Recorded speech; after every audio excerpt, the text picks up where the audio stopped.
عالسلامة ومرحبا بكم معايا بنوتات في فيديو جديد. وينهم جماعة الغربة اللي متوحشين هكا كعبة من الفو ما يلقوهاش. اليوم حبيت نودكم بحاجة بنينة بنينة بنينة على الاخر، جربوها وتفكروني. هيا توا معايا نوريكم لي زانغريديون.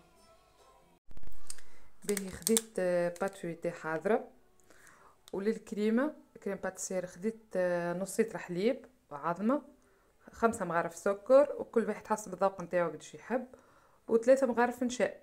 توا يجيو معايا نوريكم كيفاش باش نحط البات فيوتين طيبهم، بعد نوريكم الكريمه كيفاش تطيب. هذه البات فيوتين تاعي انا ما لقيتش المستطيله، خذيت المدوره، من المستحسن كان لقيتو مستطيله تاخذوا هذيك. وتوا باش نقبها الكل بالفرشيطه الكل، ما نخليش حتى بلاصه. بعد ما كملت نقبتها كيما هكا كيما تشوفوا، ناخذ بابي اخرى نحطها فوقها، ونحط فوقها بلاطو اخر نرزمها بيه، وندخلها للفور على 180 درجة، فور مسخن من قبل. من بعد ما حطينا البات التيب في الفور، توا باش نوريكم الكريم باتيسير كيفاش باش نطيبها. ناخذ عظمة، نزيد عليها 5 مغارف السكر اللي قلت لكم عليها، ونحرك مليح.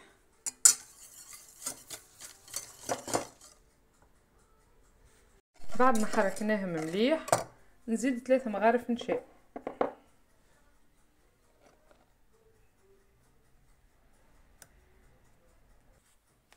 ونحرك مليح اللي يتجانس الخليط.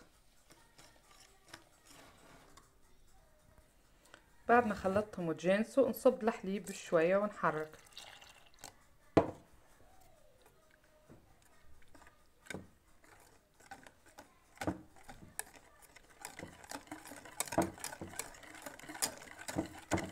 كمل نصب كميه الحليب اللي بقات عندي، نحرك ونهز نحطها تيب فوق الغاز، نطيبوها كيما نطيبوا الكريمه العاديه، نبقى نحركوا للي تيب تبدا تعمل لك الفقاعات. راهي طابت نوريكم، نبقاو نحركوا للي تيب.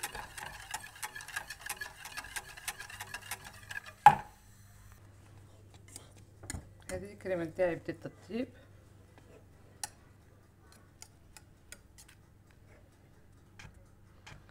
هاكا شفت وقتها بدات تعمل فيك الفقاعات هذيك، راهي صاي طابت. ونقص عليها ونهز نحطها في فرخه في صحفه، ونحطها في الفريجيدير تبرد. هذه الكريمه نتاعي بعد ما فرغتها غطيتها بابي سلوفان، لازم يمس لي كريمه باش ما تعملش هكا الجلده من فوق. نغطيها بالكدا، نسكر عليها، ونهز نحطها في الفريجيدير اللي تبرد، ومن بعد كده نوريكم كيفاش باش نعملوا لها. بالنسبه للكراميل اللي يجي فوق الملفوي، انا عندي الكراميل حاضر فضلي من المره اللي فاتت، اما ميسالش انا خدت شويه سكر. طب نوريكم كيفاش تعمل. باهي ناخذ شويه سكر محور، ونحط عليه شويه حليب نكته، ما نكثروش، ردوا بالكم ما نكثروش الحليب، نكته صغيره، ونحركه.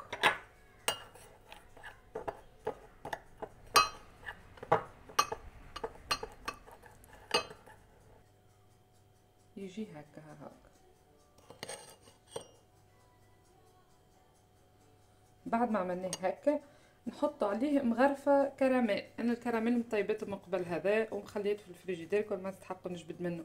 تنجموا تحشوا بيه حتى زوزه، كان تستحق الروسيت تقولوا لي تو مره نجرب معاكم.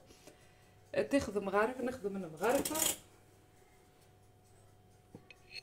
ونزيدوها هنا ونحركوا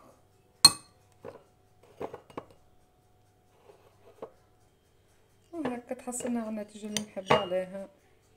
باهي بالنسبه اللي ما عندوش كراميل ويحب يعني مزروب، ما عندوش باش طيب كراميل، ينجم ياخذ شويه نسكافيه ويزيدوا شويه نسكافيه ويزيدوا فوقهم لا اله الا الله سيدنا محمد رسول الله، ويحرك اما ما يكثرش، خاطر تنجم تبقى هكا تفشك نتاع النسكافيه هذاك يبقى باين شويه، ويحرك معاهم.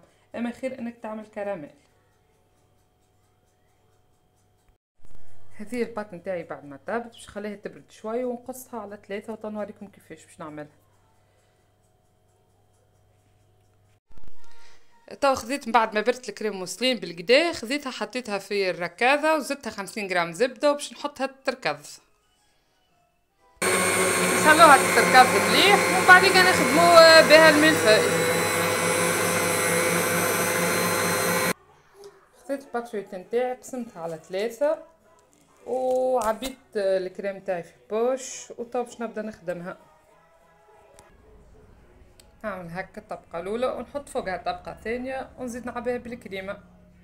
هذه الملفاي نتاعي بعد ما حضرت، نودكم ولا نشهيكم.